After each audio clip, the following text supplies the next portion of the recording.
let's talk about books. Ah. Hello, friends. Welcome back. We are officially done with Q1 of 2026, which is wild how time flies. And that means that we are a quarter of the way through the year. So I thought it would be a good time to touch base on my reading goal. Every single year, I set a goal of how many books I want to try to read. And last year, I set a goal of 24 books, which I narrowly missed. So we're back at it again, 24 books this year. And then my goal is that every year after that, I will increase it by one book per year, which I think will be pretty cool. I'm sure there will be a time that I have to pump the brakes on that.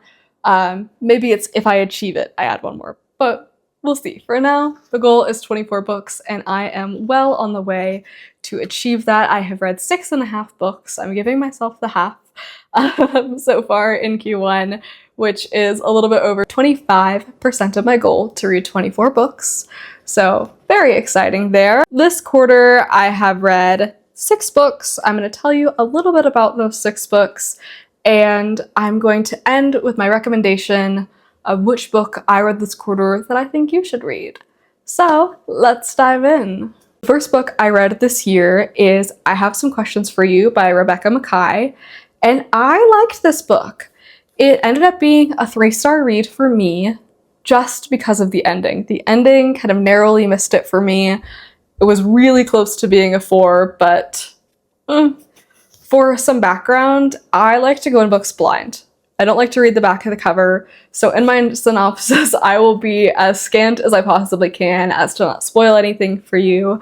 But this book follows an alumna of a school who actually goes back to teach at the school and kind of unravels through a many-decade-old mystery because she is guiding students in her podcasting class, and one of the students would like to make a true crime podcast about this event that took place.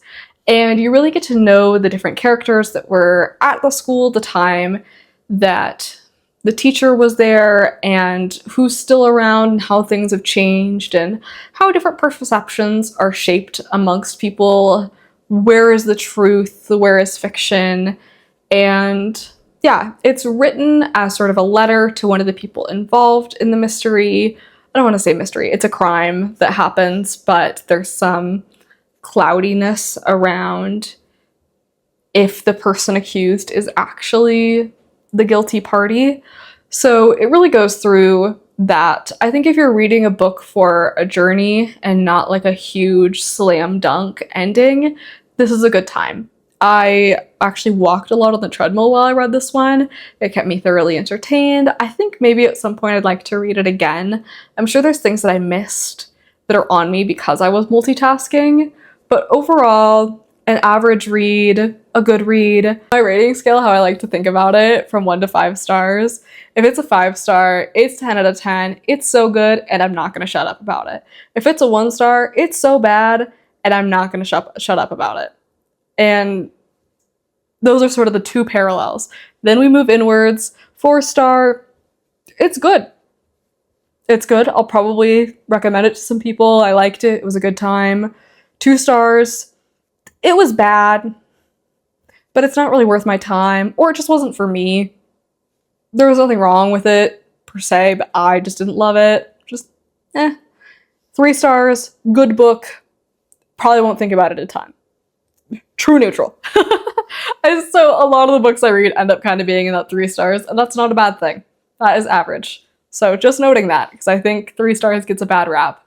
But it's good. It's solid. Not everything can be 10 out of 10. The next book that I read was Into Thin Air by Jon Krakauer. This is about the 1996 Everest disaster. It took over my life. I became obsessed with it.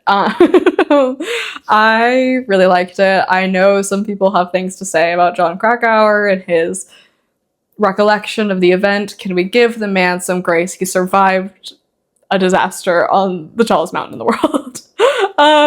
I liked it a lot. I fully did a deep dive. I watched all the movies. I had a really good time doing it. I have a lot of friends who are super into mountaineering, so it was nerve-wracking, but also fun to talk about it with them. And now I'd really like to read some of John Krakauer's other books because I didn't realize so many of the titles that I know are from him. Like, the man has written a lot of popular stuff. So he's definitely on my TBR now. Then the third book that I read is called Salt Crop by Yume Kitase. I'm probably not pronouncing that 100% correctly. Please feel free to jump into the comments and walk me through how to pronounce it correctly so I know for next time. This is another book that I really liked the journey of. Reading it was a very pleasant experience. The ending didn't do a ton for me. Maybe that's one thing that kind of separates a 3-star and a 4-star book for me, is if I liked it, but then at the end I was really like, ooh, wow, that was worth something. That drove me to, that felt like it made an impact. Then that kind of bumps it up. But this was just like, yeah, okay. This is about 2 sisters who go on a sailing trip to find their 3rd sister.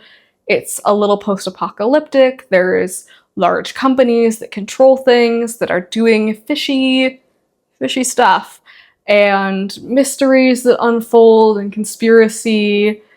I'm a big post-apocalyptic fantasy dystopia girly, so that hit a lot of things for me.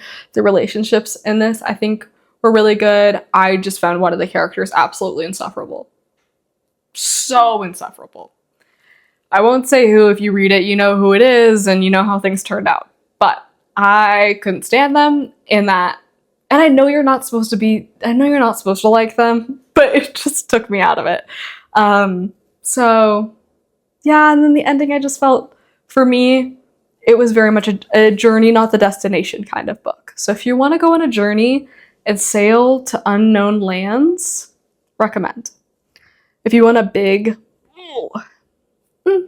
it hit some of that, but it didn't hit all of that for me. Overall, 3 stars. I enjoyed it. I definitely did. The 4th book I read was Anatomy of an Alibi by Ashley Elston. And I also gave this book 3 stars. Lots of 3 stars for me in Q1. I liked this one. I thought it was an interesting concept in, you know, kind of a true crime angle of what does it take to craft a good alibi? How do you craft a good alibi?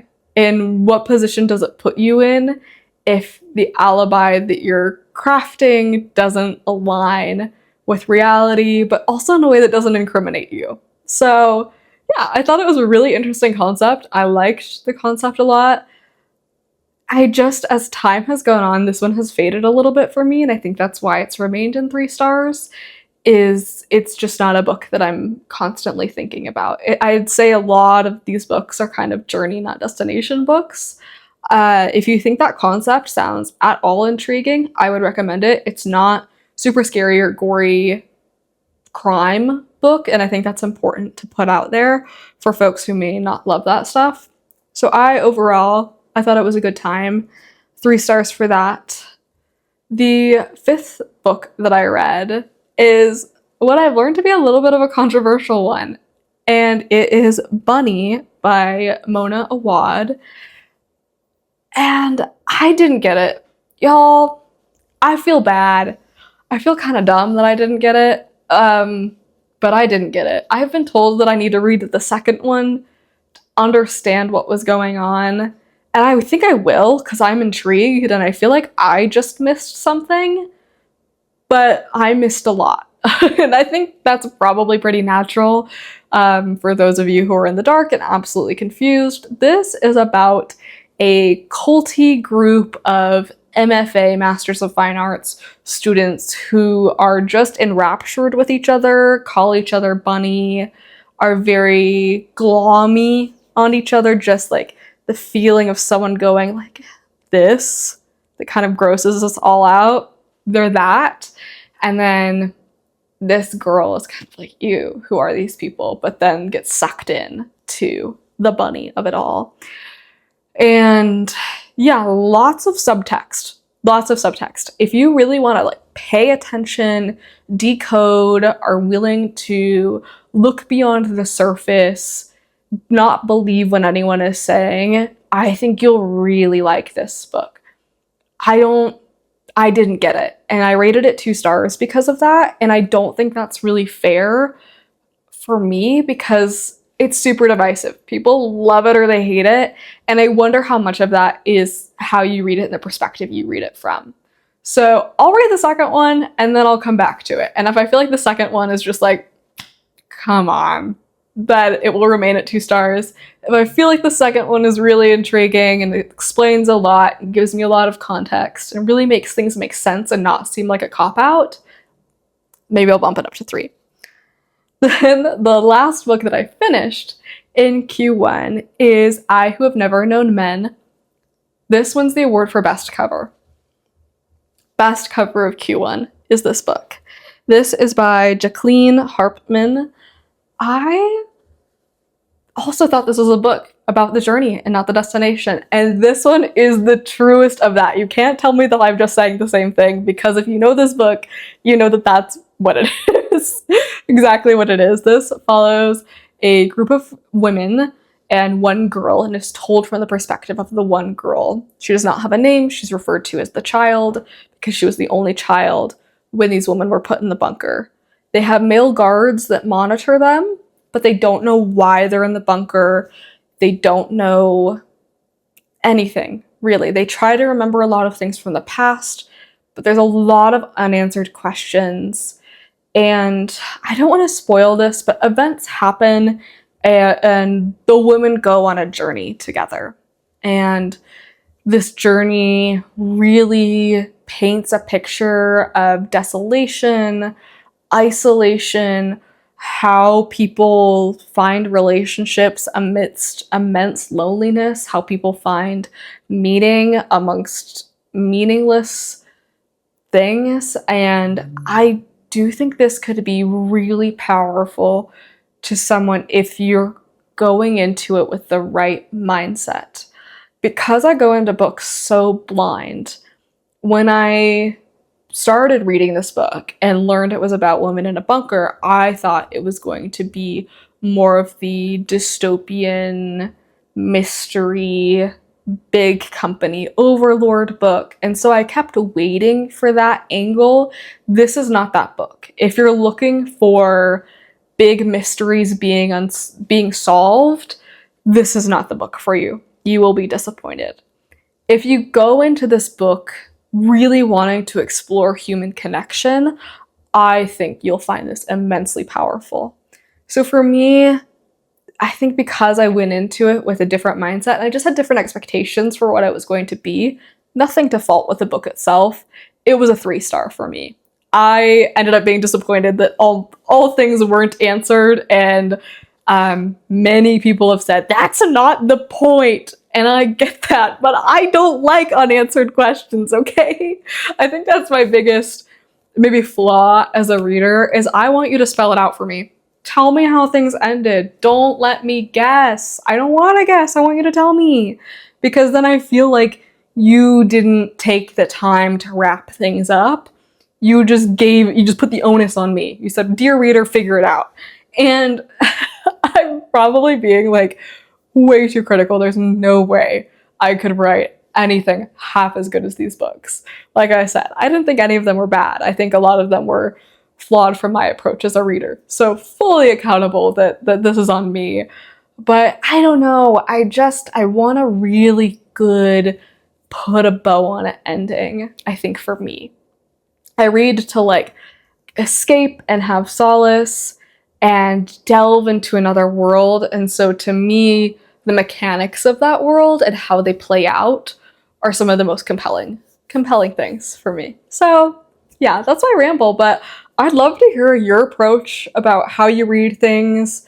Do your opinions totally differ from me? Am I being a negative Nelly? Are there ways that you would suggest reading things like this? Or are you a person who really likes big bows on endings, everything really wrapped up nicely? If so, let me know what books you really enjoyed. And because this is the first book-focused video I've done on this channel, if you're curious about a book that I love to get to know my taste a little bit better, that would be The Will of the Many. If you have not read The Will of the Many, read The Will of the Many. It's huge, okay? It is daunting as heck.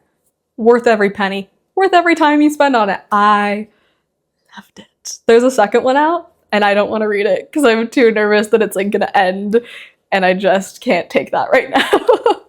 But I am finishing We Used to Live Here. It's a book by Marcus Killiwer,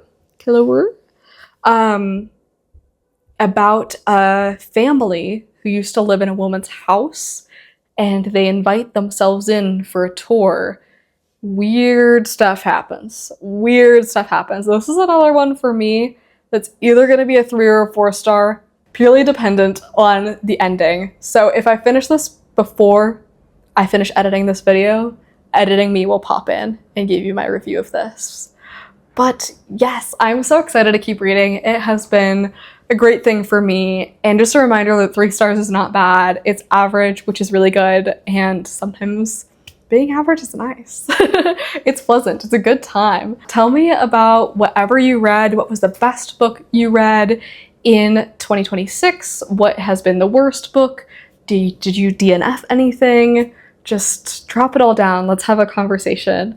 And thank you for listening to me ramble on about my reading taste. But yes, my name is Emmy. This is Adulting with Em. Come give me a follow or a comment, and let's learn how to be an adult together and actually enjoy ourselves while doing it. I love you so much. Thank you so much for watching, and until next time.